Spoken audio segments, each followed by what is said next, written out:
going to start out on a standard A minor chord. And just by taking the third finger off, we get a very subtle change with an A minor 7. Take another finger off, we get an A7 sus2. Put the third finger back down to get an A5.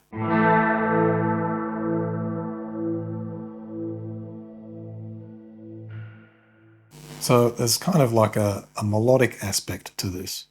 And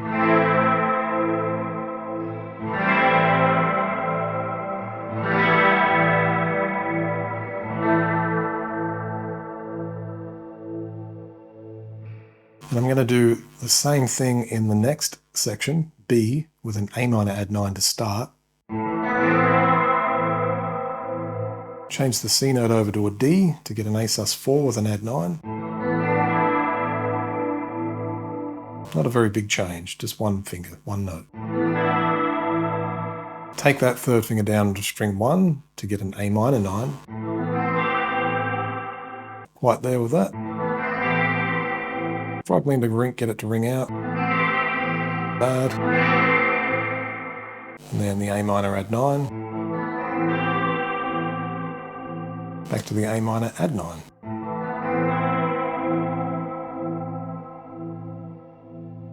Now, a lot less stretching to do, so, well, a little bit of stretching.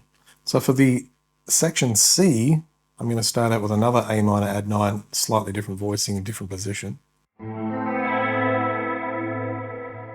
Get the index over on string 2.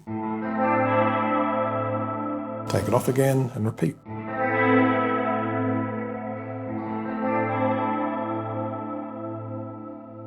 So like I say to all my students, once you get a couple of voicings under your belt and you know your scale tones around those voicings, you can make those alterations and just experiment with the kind of sound that you want to get.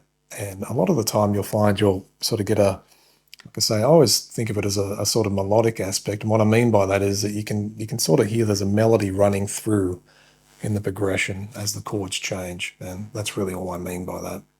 So for the last section, this is like probably a pretty common progression, and it sort of reminds me of like a spy thriller type of movie or something. It's kind of a nice sound. So we're going to start with an A minor 7.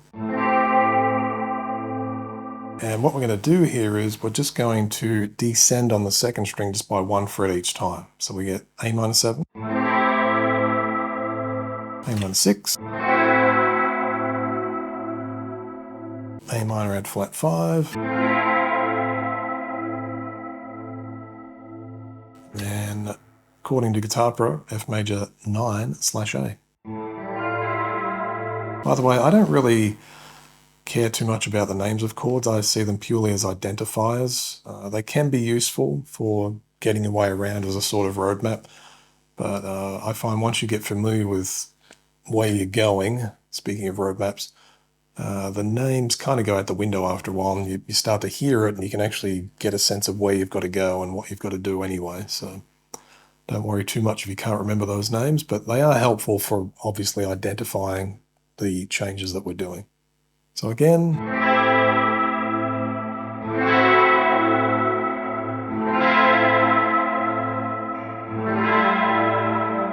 and notice we didn't really do a lot there. There wasn't really much going on. It was some very simple changes. Now if we do the picking with that,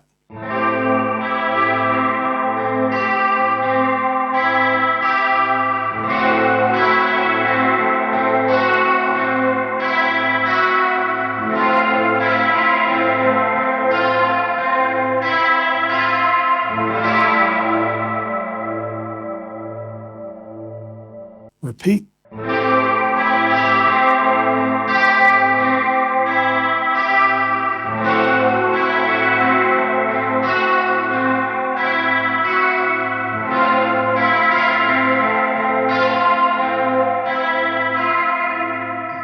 Different chord at the end. That one's an A sus add. So that wraps things up. Enjoy it, practice it, and have fun. Till then, bye for now.